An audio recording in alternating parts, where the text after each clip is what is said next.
So, the topics I'm about to discuss are the general and distinguishing characteristics of viruses. I'll also show some photos of the structure of two different types of viruses. It is common knowledge that viruses are infectious agents, and in fact, the cause of this pandemic is a type of virus called the coronavirus, which I will show the structure later on. Viruses, they can infect living things and also other microorganisms. An example is the bacteriophage, a virus which infects bacteria.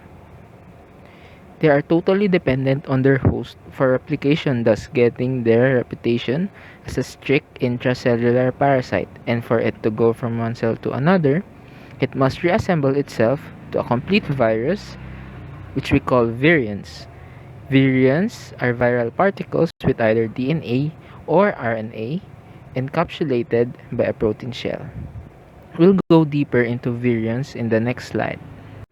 So, virions are synthesized in the cytoplasm of the complex viral factory. Viral factories are intracellular compartments of the host cell that contain viral replication organelles and the necessary elements for assembly and maturation of new infectious viral particles.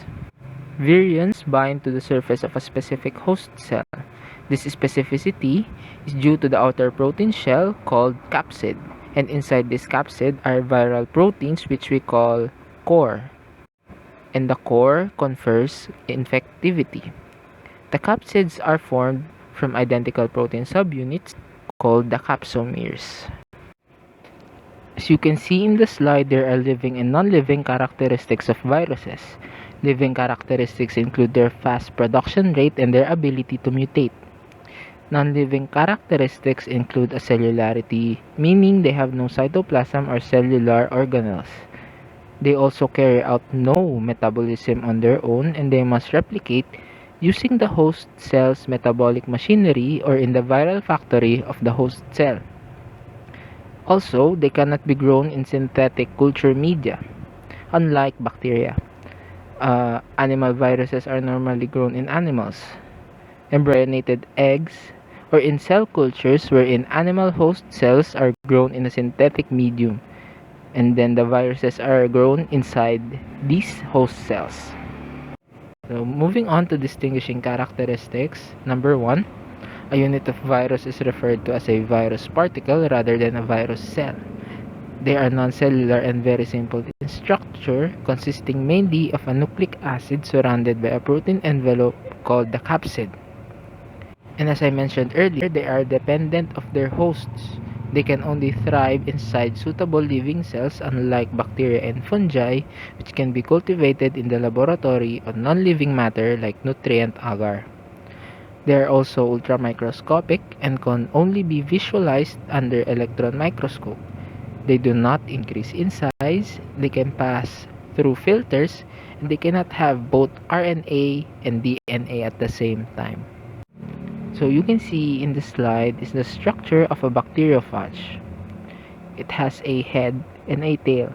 Bacteriophages are bacteria infecting viruses, and inside their heads is the nuclei, which is the most important part of a virus to infect.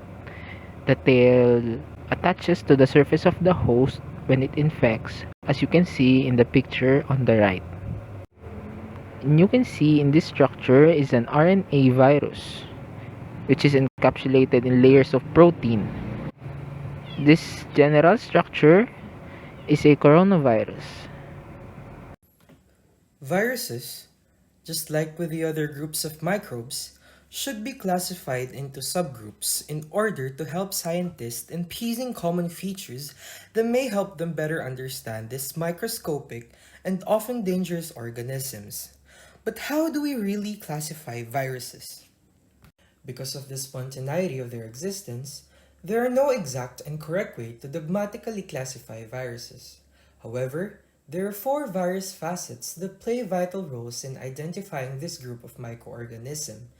These are their core content, their capsid structure, the presence of outer envelope, and how mRNA is produced.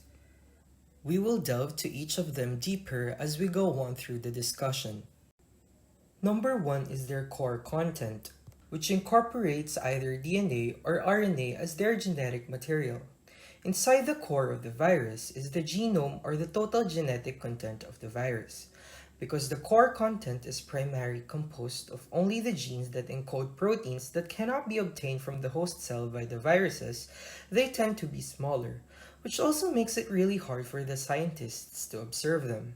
Acknowledging the variation between DNA and RNA, we can conclude that the genetic material is either single or double stranded. In addition, it can also be linear or circular. However, while majority of viruses contain a single nucleic acid, some contain numerous, which we call segments. The aforementioned factors, such as the type of genetic material, single or double stranded, linear or circular, segmented or non segmented, are used to classify the core structure of the virus. Shown in the slide is an example of virus content classification by genome structure and core. The second factor is their capsid design or structure. Capsid is the outer protein shell covering of a virus.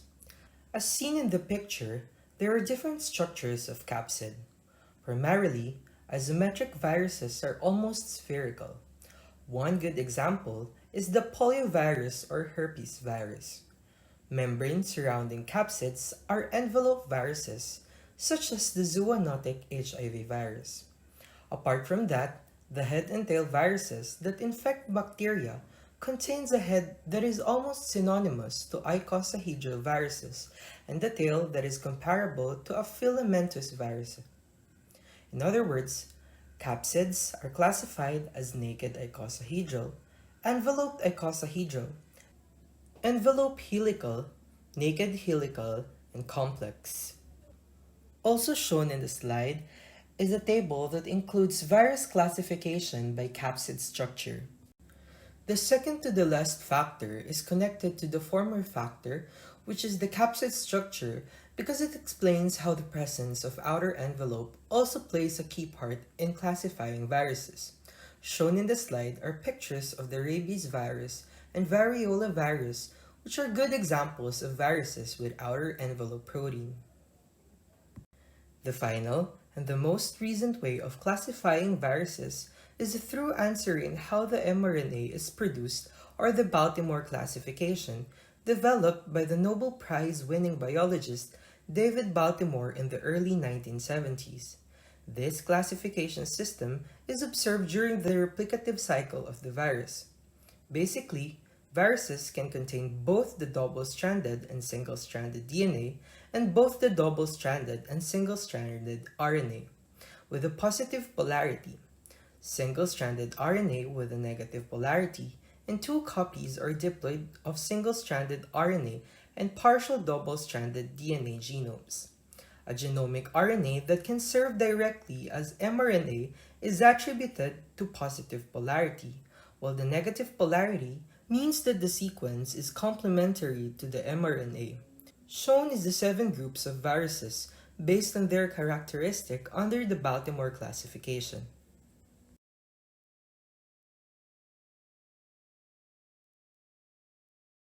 For the next few slides, we will be presenting some representative organisms of virus.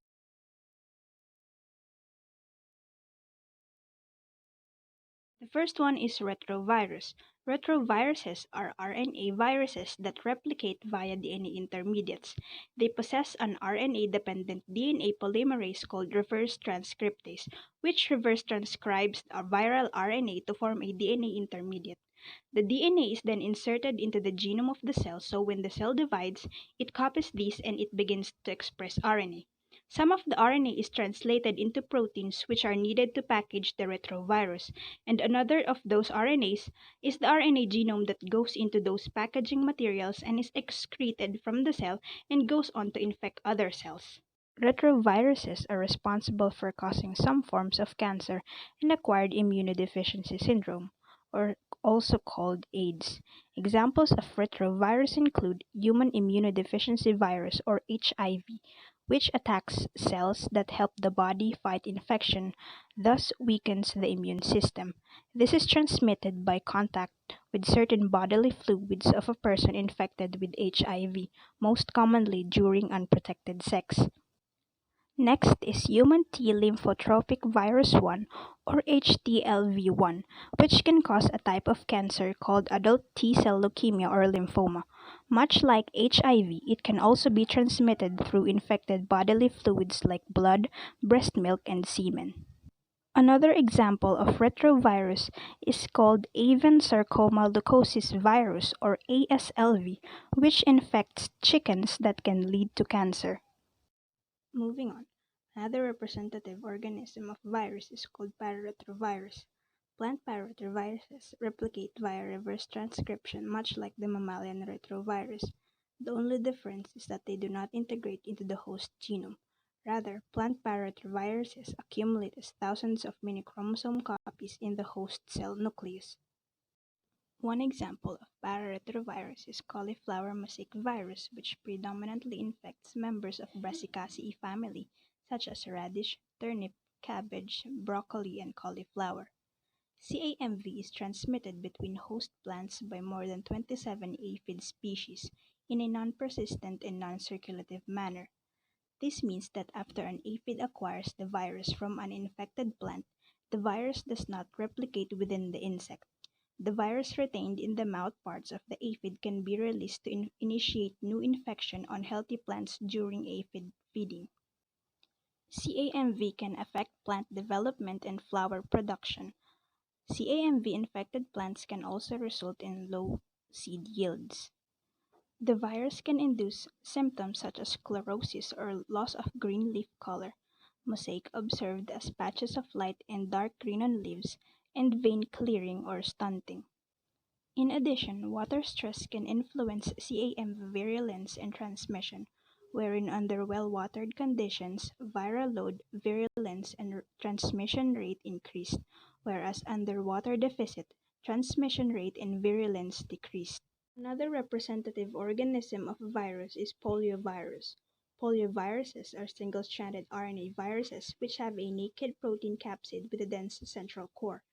Humans are the only known natural host of poliovirus. This is transmitted primarily by fecal-oral route and replicates in the pharynx and lower intestinal tract. After replication, the viruses will move into the bloodstream and is carried to the central nervous system where it replicates and destroys the motor neuron cells. When poliovirus encounters the nerve cells, the protruding receptors of these neurons will attach to the virus particles, thereby initiating the infection. Once inside the cell, the virus will hijack the cell's assembly process and will make multiple copies of itself, then will kill the cell and infect another healthy cells. Poliovirus is also what causes polio or poliomyelitis, which is a life-threatening disease due to the infection on the spinal cord and thus causing paralysis.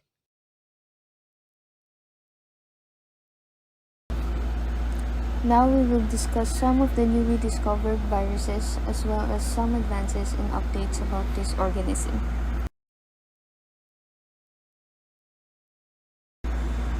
First, we will discuss coronavirus. Granted, it's not new for us to hear about this, but there are technically 7 coronaviruses that causes diseases in humans, and we will discuss the different history of infection of this particular virus. First is SARS-CoV-2, which is the official scientific name of the virus that causes COVID-19, began in early December of 2019, originating in China. Another coronavirus outbreak is MERS, or the Middle East Respiratory Syndrome coronavirus, which occurred in 2012. It started in Saudi Arabia, where the virus is transferred from camels to humans.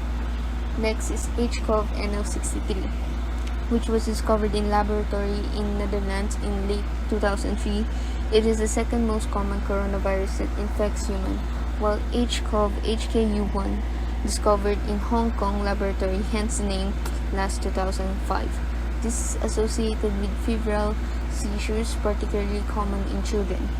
Lastly, I will discuss C-CoV-HUPN 2018, which is a newly discovered coronavirus, one that has evolved from a coronavirus that afflicts dogs to infect humans and may contribute to respiratory symptoms. Only half of the genetic makeup of this newly discovered coronavirus is similar to SARS-CoV-2, however. It is important to understand that viruses change constantly. When a virus alters its gene makeup from infecting a certain type of animal to infecting people, a combination of factors determine how well the new virus can replicate and spread among people.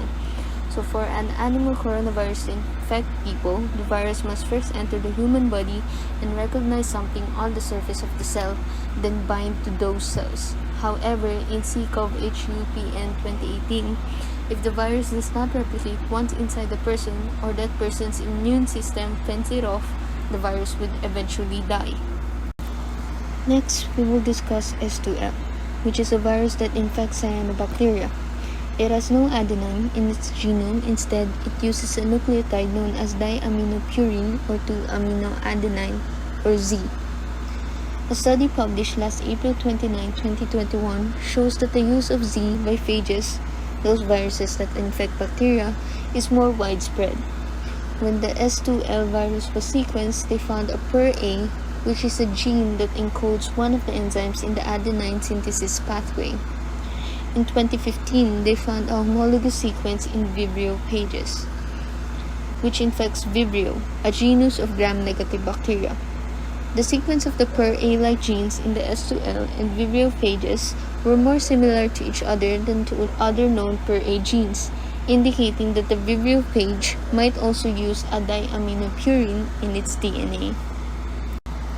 Lastly, I will discuss AAV or adeno-associated viruses. Viruses is basically an essential tool in research. They are vectors not of disease but of gene-edited transcripts, candidate genes, and potential therapeutics. Viruses help us understand the mechanisms of disease and how to mitigate illnesses. AAV are small viruses that are the secret to gene therapy success. Scientists often equip AAVs with modified gene sequences and enlist their services to deliver a therapeutic gene to targeted cells. They are usually a choice for gene therapy because of its low immunogenicity, favorable safety profile, and ability to infect numerous cells and tissue types. Packaging AAV, however, involves transfecting cells with 3 different plasmids. But since cells can't take multiple plasmids, this random integration can result to empty viral capsids with no genomic information. Due to this, scientists attempt to generate extremely high viral titers to achieve optimal AAV infectivity for gene therapy, which in turn would increase the likelihood of adverse immune responses. There are methods that enable self-silencing of the adenovirus vectors, which would take advantage of the efficiency of the wild-type adenovirus life cycle.